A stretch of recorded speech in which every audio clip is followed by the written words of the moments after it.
Welcome back. Thank you very much for staying on here on Joy News. Time now for JN Interactive. And she's here today, Marian Ture. Oh, I thought it was Marian today. Yeah, we can have a separate show within JN Interactive called Marian today. It sounds good, huh? It does sound good. You should put it down somewhere. Pitch it to management. How about that? We'll do that. You produce it. Anyway, it's all red today. It's all red today. Red lips, red shoes. Is that all you see? Kind of corrupting this. Anyway, tell me what's happening with all this red. It's trending everywhere. It's even in the international media that Ghanaians who went, some don't want to return, and they're seeking religious asylum. I wonder what is actually happening here. That are you, your religion? Is there anything happening? I don't know. You don't know? You haven't heard anything? Traditional African, traditional religion, Islam, Christianity, anything happening somewhere? Hinduism. Never heard of it. Oh, perhaps the pagans. The pagan religion has something happening that we don't know about. So apparently something is happening, and so they're seeking asylum. But government says, hey, return them. Okay, you're keeping me in suspense. Now tell me about the red. I tell you about red? Yeah. I'm keeping the red for later. Okay, go ahead. Wherever you are, welcome to your most interactive half hour on television. My name is Marian Ture.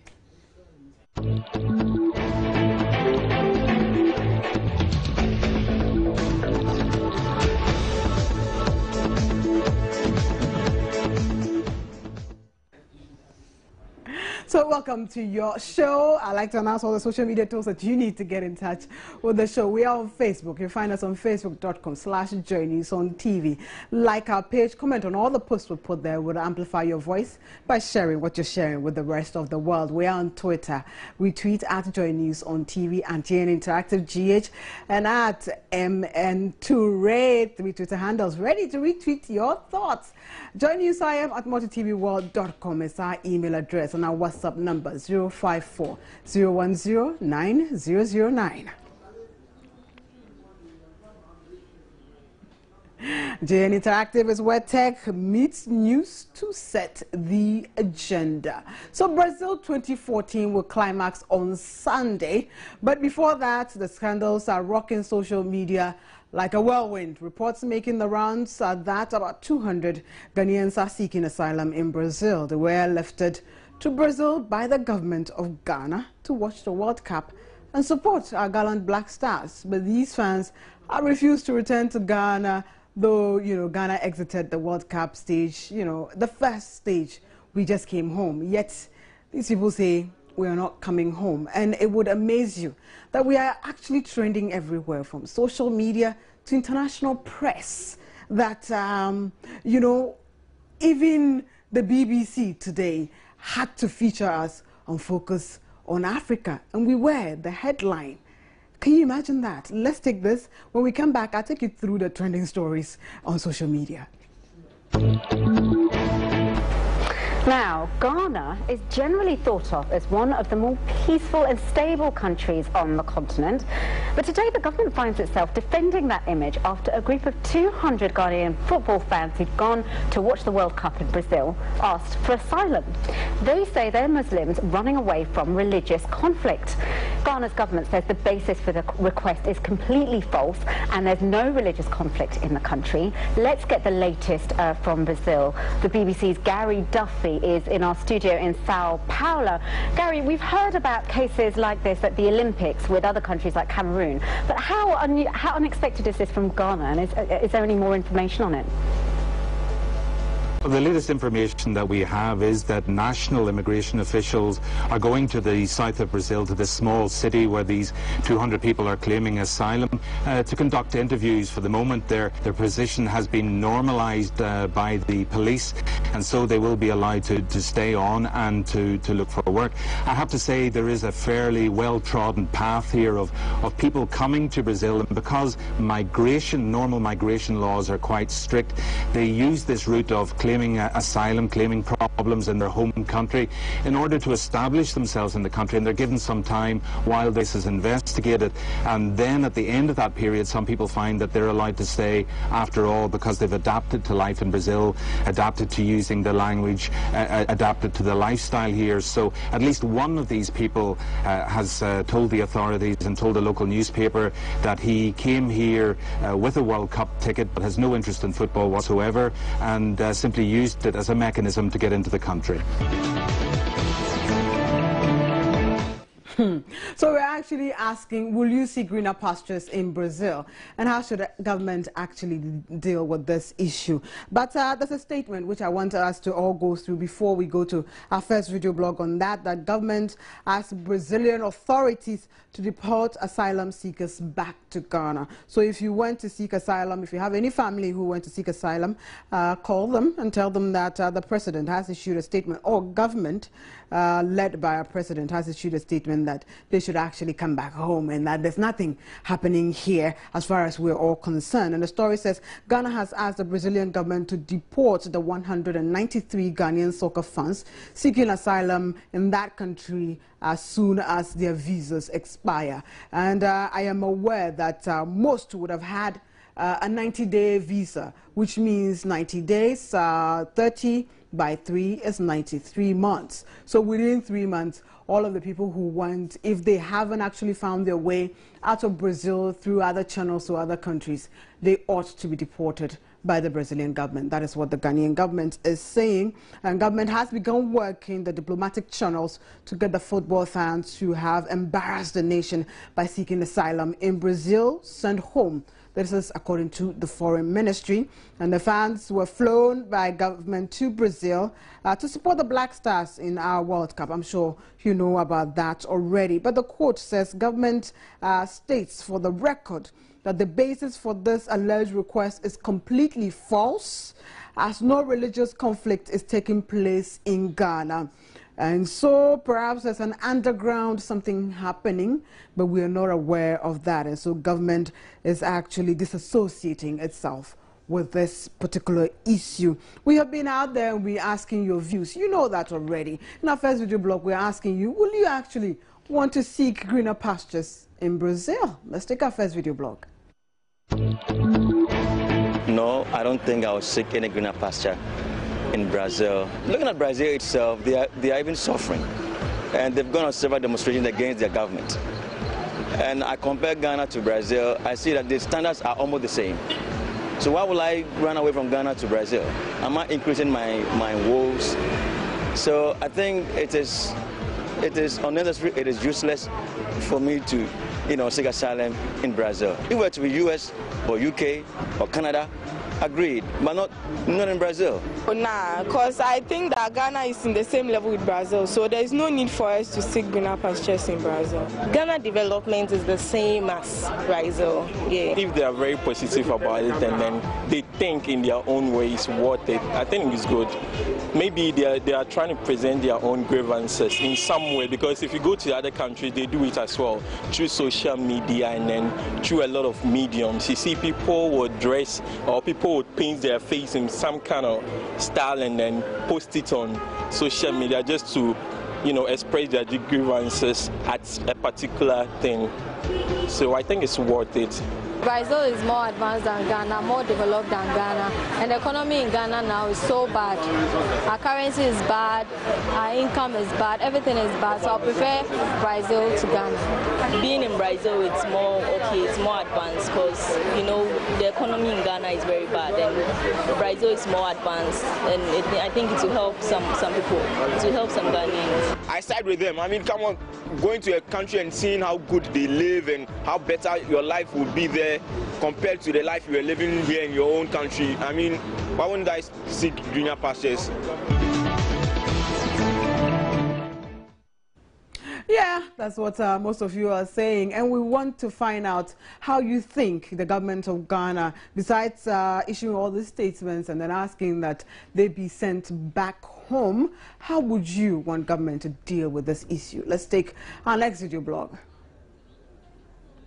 I think he should allow them be there because it's a different country. You're allowed to go to any country if you want to. So I think he should just allow them. Yeah, I think the government should bring back the people because it's a sign of disgrace to Ghanaian. They should come back because they are not doing anything there, and they have other teams to play. They are not playing for only Black Stars. They have other important things to do. So to me, I think they should come back. I think the government has no reason than to bring them home because they have, pasted the government so badly, and there is nothing. If the government really cares about the nation, they need to bring them home. The supporters who were sent to Brazil are supposed to be brought back by the government because he sent them there, so he should bring them back. Yep, so we have two issues that we're talking about today. We'll take a quick break here. When we come back, we'll talk about our next issue. Don't go away.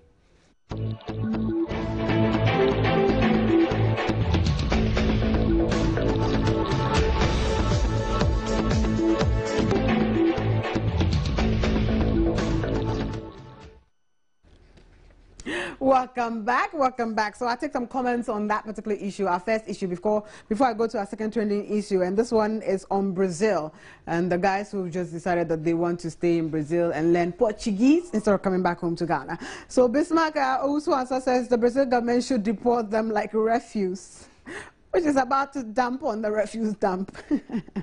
They voted for it to be here. Where are they running to after this hardship Mr. Sanitary Pad has imposed on us?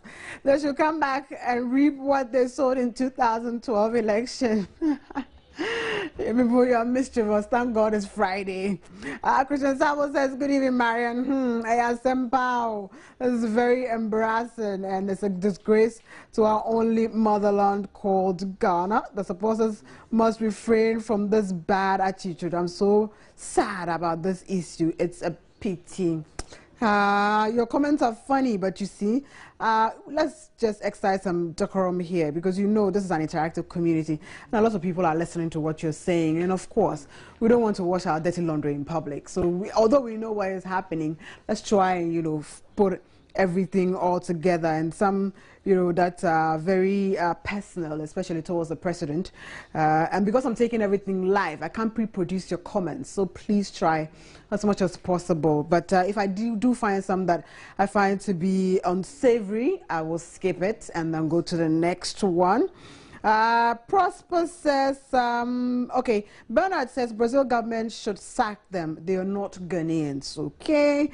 Kuzi Prosper, let us extradite them for trial. They have betrayed the country, a country where religious difference has never been evoked to our social tension.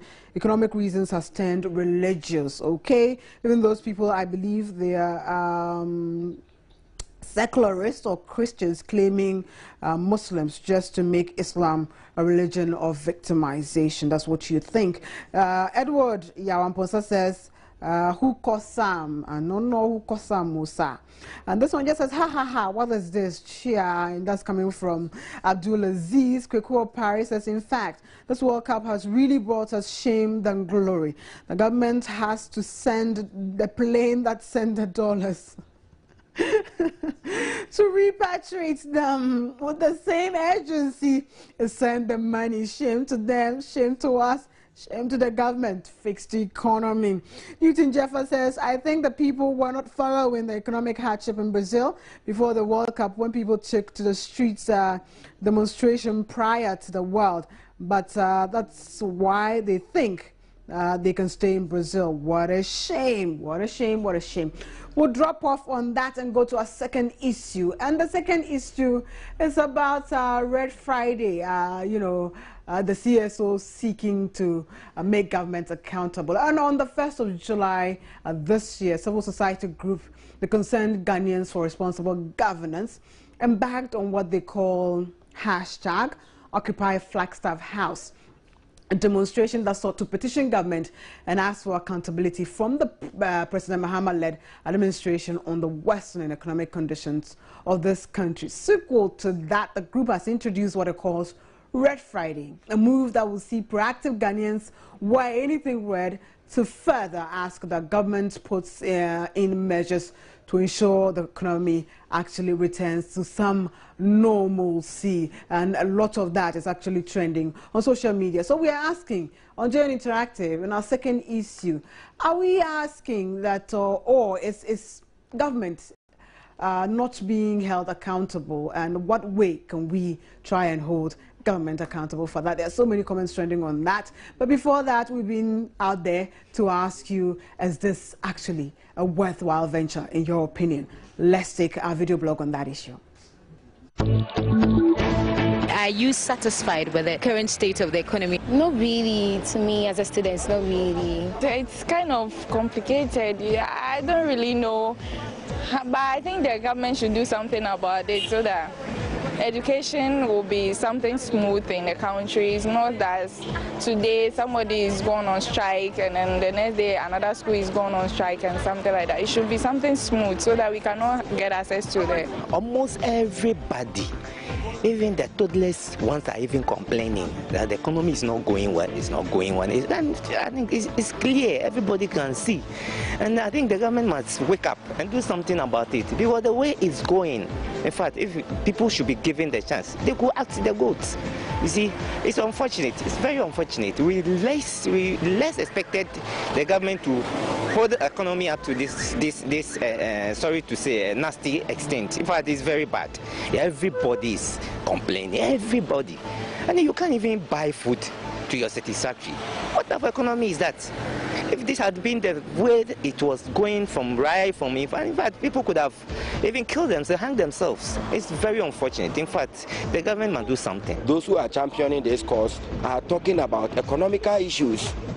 I mean, talking about erratic power supply and how our city is gradually falling down.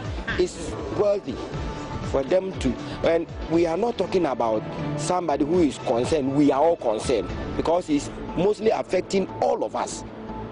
So yes, I support. The whole red outfit thing isn't really necessary, because putting on red to make the government know what they are supposed to do isn't really necessary. They shouldn't see people wearing red before they can act or do something better. It's a worthwhile venture. I mean, Ghana is becoming a difficult country to live in, and we are tired. We've been trying to get this message across to the president and his cabinet members.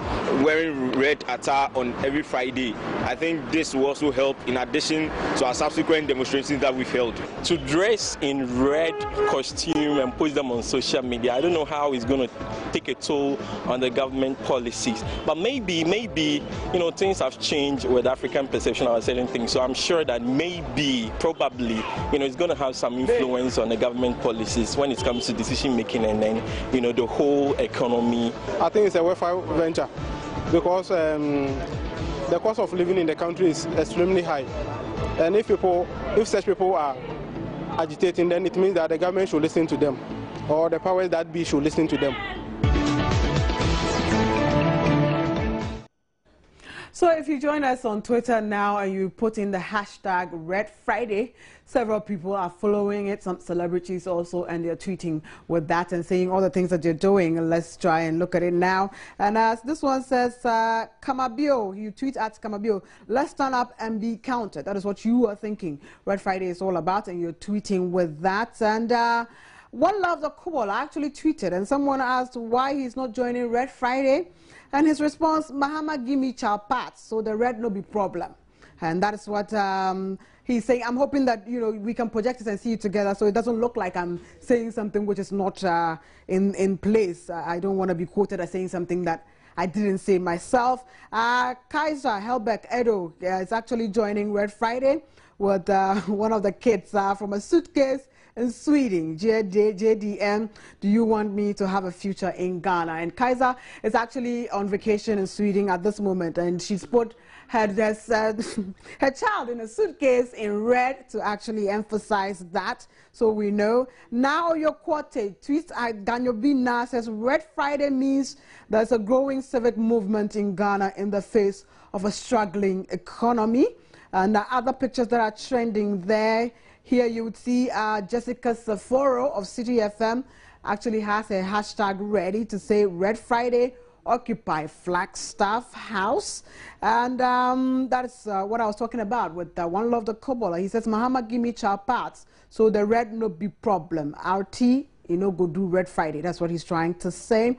Jessica again says, there's no fear in love. Perfect love casts out fear, because fear involves torment. Let me do the cross Red Friday. And so everybody is out there, and there's so many more of that actually trending on social media. So in our final video blog for today on the issue of the Red Friday movement, we're asking, is this the best way to actually hold government accountable? Let's take our final blog. Such things will make the government accountable. Even myself, I put on a red armband. Where I'm coming from, Suhum, you go there and ask the price of cement. You can't just buy. The earlier the government does something about it, the better. If they are prepared to listen, because people are complaining, why you will not listen? You have to listen. Not ordinary people, but middle class. So middle class are complaining. What about the lower class and the downtrodden, those who are in abject poverty? What about them? So of course, if they are complaining, we have to support. So the government also should listen, because we have been told they are listening government, so they have to listen.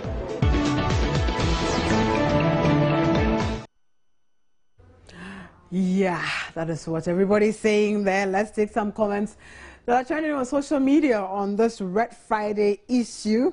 And the question, obviously, is it a worthwhile venture, and is this the best way to actually hold government accountable? We begin with Imbo, who says, Marian, just that Yentiobia clause has been activated by this regime. Otherwise, it's one of the best tools, and we must all support them, else this incompetent government will hold us to ransom. It's very pathetic that everything seems to be going wrong in this country. God bless Ghana. Newton Jefford says, good evening, Marian. I don't think this move is necessary, because we are the cause of our problems. We have to start doing the right thing as people to reduce the burden on government. People want government to do everything for them, forgetting we are all from the government. As such, we must also do our part as Ghanaians. Okay.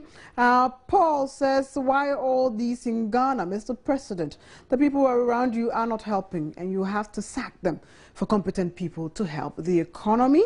Some more comments.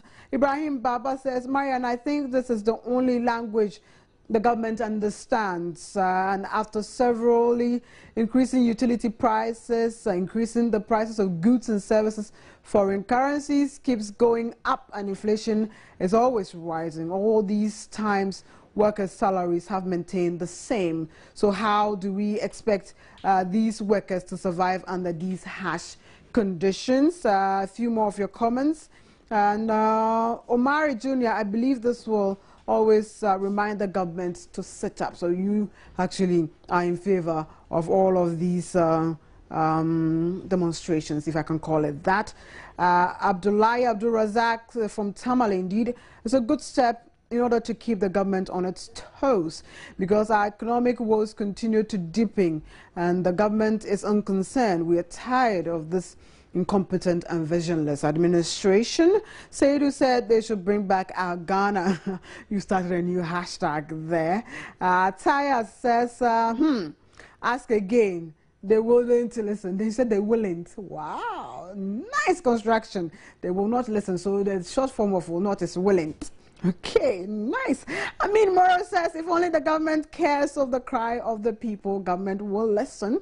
Tessa, final comment, the government does not act. I cannot even say it's acting in its interest, because they do not understand what interest is. Occupy Flagstaff would get us nowhere. This is not a language this government understands. And on that note, we draw the curtain on this Friday's edition of the show. My partner in crime is back. We can wrap up together. Thank you very much, Marian Tue. And there's a new hashtag. It's called Marian Today. Hashtag Marian Today. I wonder what we have to put under that. Bring back up. Well, I don't know. I'll support this. But that'll be it, though. My name is Prince Miguel. I spent a lot more stories and news at 8 with Israel Lai. And she is. And my name, as always, is Marian Tue. Clean Communities is up next. Have a fabulous weekend. Enjoy the rest of our programs. Bye-bye. you.